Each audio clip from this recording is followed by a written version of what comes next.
Ternyata mata uang Malaysia mata uang terkuat di dunia. Karena mau kalian apain pun nggak bakalan hancur. Gue coba sekuat tenaga pun nggak bisa robek sama Sumpah. sekali. Bahkan gue udah coba gunting pun juga nggak robek. Tes pertama kita masukin ke mesin cuci. Apakah uang Malaysia ini bakal selamat? Ini muternya kenceng banget. Dan ternyata setelah 1 jam muter, duitnya nggak rusak sama sekali. Selanjutnya gue ikat 1 jam. ringgit ini di tali. Apakah uang Malaysia bakal tahan? Dan ternyata ringgitnya bisa nahan barbel. Ternyata uang Malaysia beneran kuat Sumpah. banget. Tes terakhir kita tarik pakai motor. Enggak dari plastik kah bahannya? Robek. Orang Tapi duit walaupun Malaysia dari udah plastik ditarik kah? pakai motor, Malahan talinya yang putus dan uangnya selamat. Guys, ini bahannya dari plastik kah? Sumpah gue baru tahu banget kok sekuat itu ringgit Malaysia. Kayaknya bahannya dari plastik deh kalau gitu, bener gak sih? Dan itu 1 ringgit gak sih barusan guys? Kok 1 ringgit udah kuat banget apalagi 100 ringgit ya? But anyway guys, ngomongin soal kekuatan ringgit. Ringgit itu sekarang memang lagi kuat banget. Bukan cuma dari bahannya, tapi dari kekuatan harganya. Sekarang ringgit itu lagi mengamuk banget. Kalian tahu gak 1 ringgit sekarang berapa rupiah? 3.900 lebih. Mau menyentuh 4.000 guys. Ini udah bukan taraf yang normal. Ini udah bener-bener kegawat daruratan buat Indonesia. Apa sebenarnya yang akan terjadi dan telah terjadi kepada ringgit Malaysia? Kenapakah ianya sedemikian rupa? Stronger. Guys, kalau korang perasan, baru-baru ni MARC Ratings dan juga Bank Negara dia orang ada keluarkan satu statement yang sangat menarik lah pasal ringgit Malaysia. Yang mana ringgit dijangka akan terus mengukuh sampai boleh mencecah RM4 ke bawah berbanding US dollar menjelang especially pada pertengahan 2026 iaitu tahun depan. Dan sekarang ni pun kalau kita tengok nilai dia dah mula naik ke sekitar RM4.22 per US dollar macam tu. Jadi kalaulah betul unjuran ini menjadi kenyataan, itu bermaksud pengukuhan ringgit ni hampir 7 hingga 8% macam tu dalam masa lebih kurang setahun setengah je. So apa punca utama dia? Dikatakan yang pertama, asas ekonomi domestik kita kukuh lah. Lepas tu reformasi fiskal yang makin jelas di bawah RMK13 dan jangkaan Federal Reserve Amerika Syarikat ni diorang akan turunkan kadar faedah mungkin dalam 3 hingga 4 kali dalam tempoh 12 bulan yang akan datang, dan ini seterusnya akan lemahkanlah US dollar ni. Tapi bukan tu je guys, sebab Malaysia juga dijangka akan dapat limpahan pelaburan global yang akan mula mengalihkan portfolio diorang daripada US dollar kepada pasaran Asia, termasuk dekat Malaysia lah. Ini especially apabila Fed akan mula turunkan kadar faedah diorang beberapa kali pada tahun depan. Dan bila Fed ni dia turunkan interest rates dana akan keluar lah daripada US dan masuk ke pasaran Asia. Kenapa pula dia keluar daripada US, dia masuk ke Asia ataupun Malaysia? Okey, dia punya reason dia simple je, sebab pulangan untuk dapatkan duit ataupun labur dalam aset-aset Amerika Syarikat ni akan jadi makin rendah lah, sebab dia punya interest akan rendah kan. Contohnya lah, kalau sebelum ni pelabur boleh dapat katakanlah mungkin 5.5% bila diorang beli bond US, tapi lepas Fed turunkan kadar faedah tu, pulangan tu mungkin akan tinggal 4% je ataupun kurang. Bila yield rendah, yield ni dia adalah pulangan lah kepada pelaburan tu. So pelaburan pun akan pindahkan lah kepada tempat yang diorang rasa lebih berbaloi untuk duit diorang. Dan bila dana asing ni masuk ke Malaysia, diorang nak pegang kita punya aset yang di dalam ringgit Malaysia, diorang kena belilah ringgit Malaysia.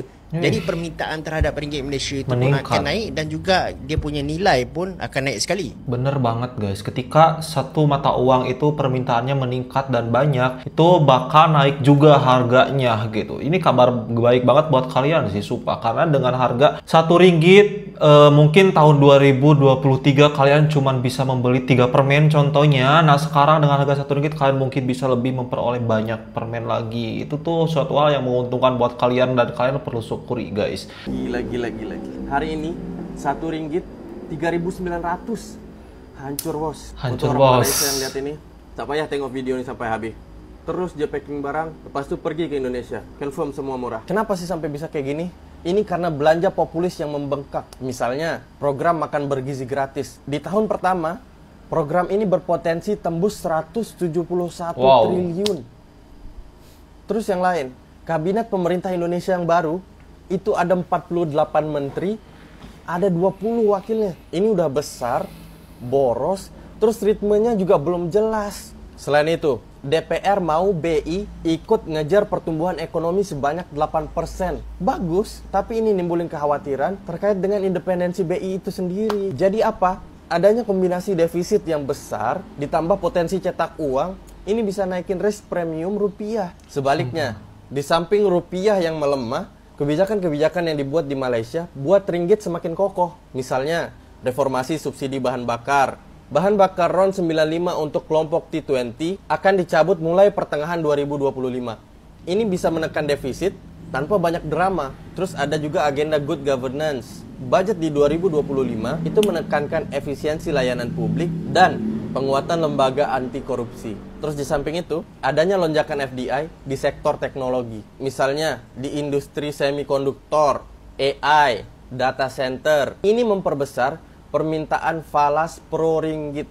Terus juga ini didukung sama stabilitas kabinet Anwar Ibrahim selama beberapa tahun belakangan ini yang bisa memberi kepastian terkait kebijakan-kebijakannya. Intinya apa? Di saat Indonesia menambah belanja tanpa basis pendanaan yang jelas, modal global akan lebih memilih Malaysia yang bisa menunjukkan disiplin dan reformasi yang konkret. Ya, kalau menurut sih. kalian gimana? Apa yang bikin rupiah melemah saat ini? Gue setuju banget sih, dan gue optimis sih guys. Gue sebagai warga Indonesia ngerasa optimis tahu ringgit bakal nyentuh kayak semacam 4.000 kurang berbanding dolar Amerika Serikat, bener gak sih? Karena gila-gilaan naiknya tahu, dan selama 5 tahun ke belakang ini tuh ringgit tuh paling kuat naiknya sekarang. Jadi ada grafik tuh berbanding rupiah ya, grafik rupiah ke ringgit gitu nilai tukarnya. Nah sekarang tuh lagi di sini banget, jadi lagi gila-gilaan. Ringgit makin power geng. Ini punca orang tak nak melancur ke Langkawi dan pergi overseas.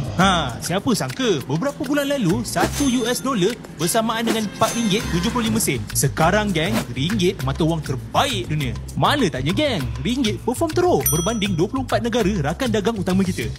Prestasi terbaik sejak 1973 ini memberi gambaran pemulihan dan pengukuhan ringgit Malaysia. Fitch juga ada ramal ringgit Malaysia berpotensi cecah RM3.55 berbanding $1 tahun depan.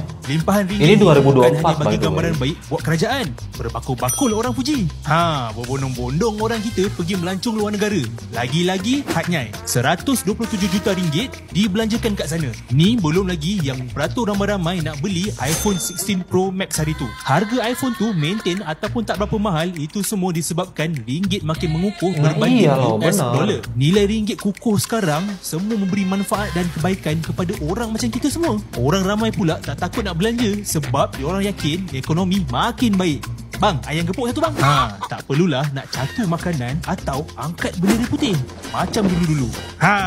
Faham tak faham? Dan kenaikan ringgit ini tuh tentunya sebuah kerugian buat orang Indonesia yang mau liburan ke Malaysia, karena ringgit makin kuat sementara rupiah makin melemah gitu. Jadi kita tuh perlu merogoh kocek rupiah lebih banyak lagi supaya bisa memperoleh lebih banyak ringgit, ngerti gak?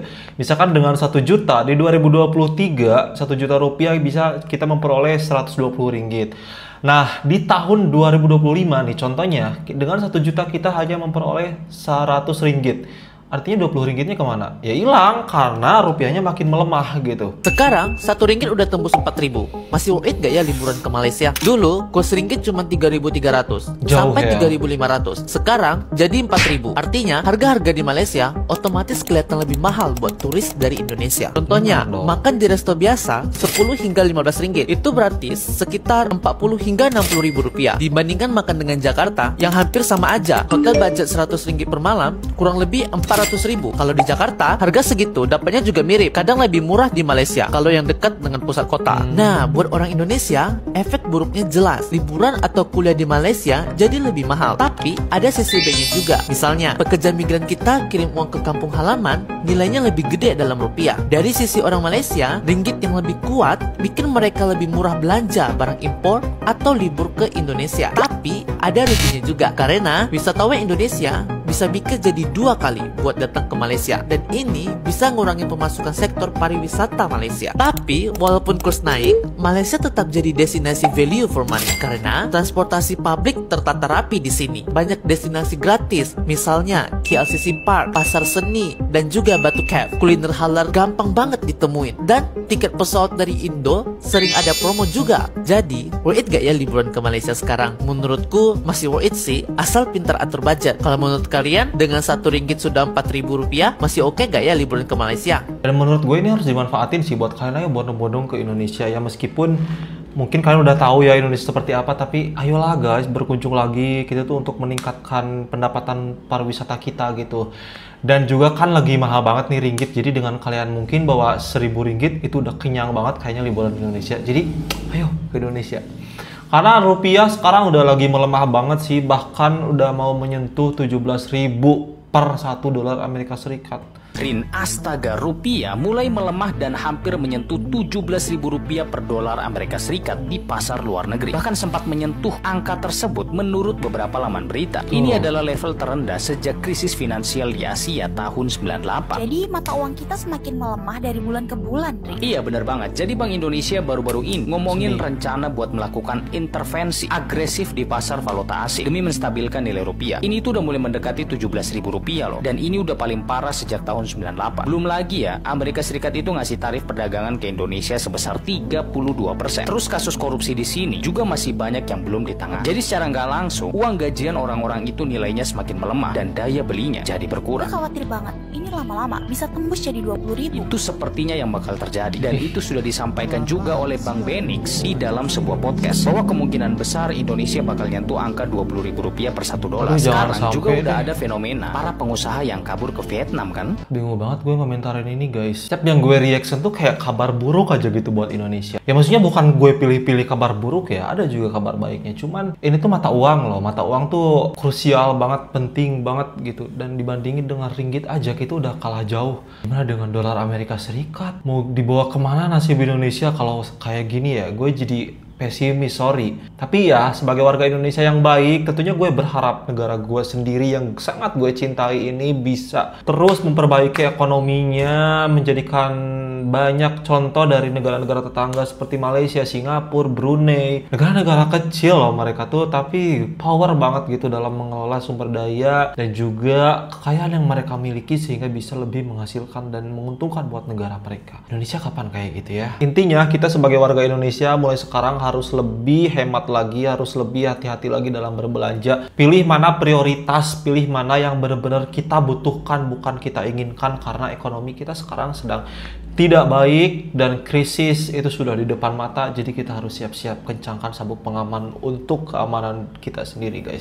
Siapkan dana darurat dan perbanyak kerja juga mulai saat ini. Yang udah kerja dan gak betah juga jangan resign. Susah banget nyari kerja, dipaksain aja dulu hingga Indonesia menjadi membaik, tapi gak tahu kapan. So itu saja video kali ini guys. Sorry banget kalau ada kata-kata yang kurang berkenan di hati kalian, mohon dimaafkan. Aku gak ada maksud untuk menjelekkan negara aku sendiri, karena aku begitu cinta dengan negara aku. So aku sedikit kritis terhadap negara aku sendiri. Thank you so much for watching. Hope you guys like it guys. Bye bye.